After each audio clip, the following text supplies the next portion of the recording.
हाय, next property जिसकी हम बात करने वाले हैं वह है हमारी फॉन्ट वेट प्रॉपर्टी। और ये फॉन्ट वेट प्रॉपर्टी हमें बताती है कि हम जिस भी टेक्स्ट को लिख रहे हैं वो कितना लाइट होगा या फिर कितना बोल्ड होगा। जैसे फॉन्ट वेट अगर मैं नॉर्मल लिखूं तो वो ना ज़्यादा लाइटर होगा और ना ही ज़्यादा बोल्ड होगा, वो हमें नॉर्मल दिख रहा होगा। जैसे हम अपने कोई भी टेक्स्ट को लिखते हैं तो वो हमें नॉर्मल दिखाई देता है, उसी तरीके से वो हमें दिखाई दे रहा होगा। अब यूजली जो फॉन्ट वेट की रेंज होती है वो कहाँ से कहाँ तक होती है? जो हमारी यूजली फॉन्ट फॉन्ट वेट की रेंज होती है वो 100 से लेकर के 900 तक होती है। अगर मैं बात करूँ कि कहाँ से कहाँ तक होती है तो वो 100 से लेकर के 900 तक होती है। ये 100 से लेकर के 900 तक की रेंज जो होती है वो हमारी फॉन्ट वेट की होती है। अब यूजली हम जब भी ये हमारी क्या होती है, इसमें अगर मैं अपडेट करना रहता है तो वो 100 बाई 100 ऐड होती है। जैसे कि अगर मुझे अभी मेरी जो लाइटर फ़ॉन्ट है, वो हमारा 100 है, तो अगर मैं इसको और हल्का-सा डार्क करना चाहूँगा, तो वो 101 या 110 नहीं कर सकते। हम सीधा 100 से उसको क्या करते हैं, इंक्रीमेंट करते हैं। जैसे कि हमारे पास जो है, वो 100 आएगा, उसके बाद में 200 आएगा, 300 आएगा, 400 आएगा एंड 500 आएगा। इसी तरीके से हमारा कहाँ तक जाएगा, 900 तक जाएगा। जब भी हम इंक्रीमेंट करेंगे, तो वो इंक्रीमेंट हमारा बाई 100 होगा।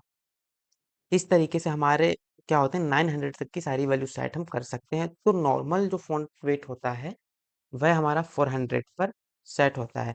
जैसे कि हमारा जो नॉर्मल अगर हम लिखें अपने फ़ॉन्ट वेट को, तो वो हमारा फ़ॉन्ट वेट जो नॉर्मल होता है वही हमारा क्या होता है 400 पे भी शो हो रहा होता है। इसी तरीके से अगर मैं अपने फ़ॉन्ट को क्या करना चाहूँ, लाइटर बनाना चाहूँ, तो वो फ़ॉन्ट हमारा अगर मैं अपने फ़ॉन्ट को बोल्ड करना चाहूँ, तो या तो मैं अपने फ़ॉन्ट को क्या कर दूँ, फ़ॉन्ट वेट बोल्ड कर दूँ, नहीं तो हम उसकी जो रेंज है उसको 700 पे अगर सेट करेंगे तो हमारा जो फ़ॉन्ट है, वो क्या हो जाएगा, बोल्ड हो जाएगा। तो चलिए एग्ज़ाम्पल के थ्रू समझते हैं इनको।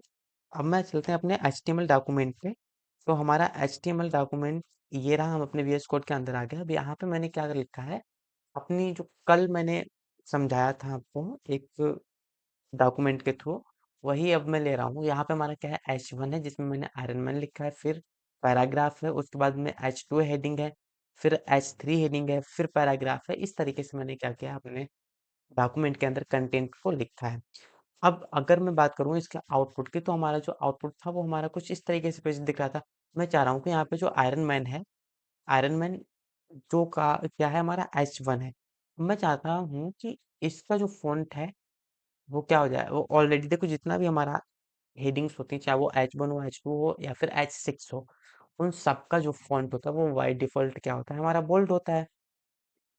इसी तरीके से अगर मैं अपने फ़ॉन्ट वेट के थ्रू किसी भी रेंज को अगर सेट करना चाहूँ, मान लो मैंने पब्लिकेशन हिस्ट्री को नॉर्मल फ़ॉन्ट वेट उसका जो है वो नॉर्मल सेट करूँ, तो जो हमारा हेडिंग बाय डिफ़ॉल्ट बोल्ड होती है, वो अब बोल्ड ना रह के क्या हो जाएगी, नॉर्मल हो जाएगी।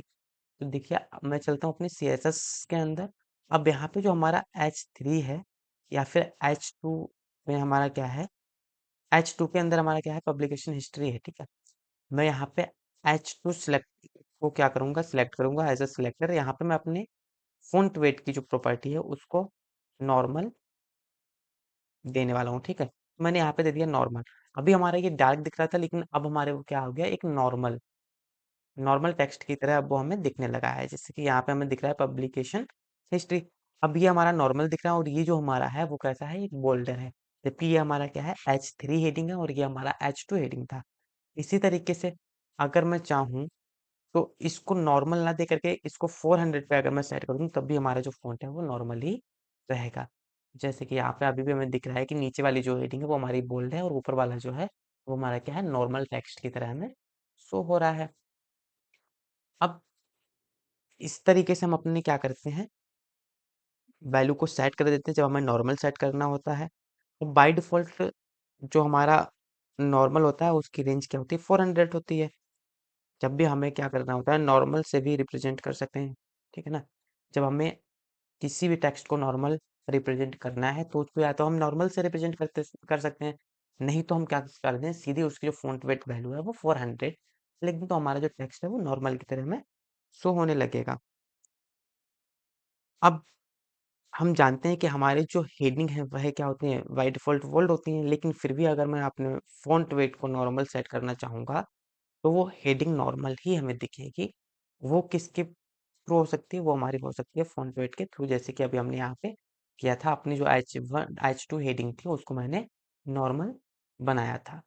जो बाय डिफ़ॉल्ट हमारी क्या थी, बोल्ड थी, अब वो हमें नॉर्मल दिख रही है हमारे डॉक्यूमेंट के ऊपर। अगर मैं नॉर्मल की जगह 400 भी लिख दूँ, तब भी हमारी बात वही रहती है, जैसे कि अभी हम देख ही चुके हैं कि अगर मैंने यहाँ पे नॉर्मल ना लिखे, इसको 400 लिख दूँ, तो भी हमारी जो हेडिंग है वो हमें नॉर्मली दिखाई देगी। तो फ़ॉन्ट वेट के लिए हमारे पास अलग-अलग प्रॉपर्टीज़ होती हैं, जिनको हम अपने अकॉर्डिंग सेट कर सकते हैं। अब मिलते हैं नेक्स्ट वीडियो में, नेक्स्ट लेक्चर में हम बात करेंगे अपने टेक्स्ट डेकोरेशन की। तब तक के लिए बाय-बाय, मिलते हैं नेक्स्ट लेक्चर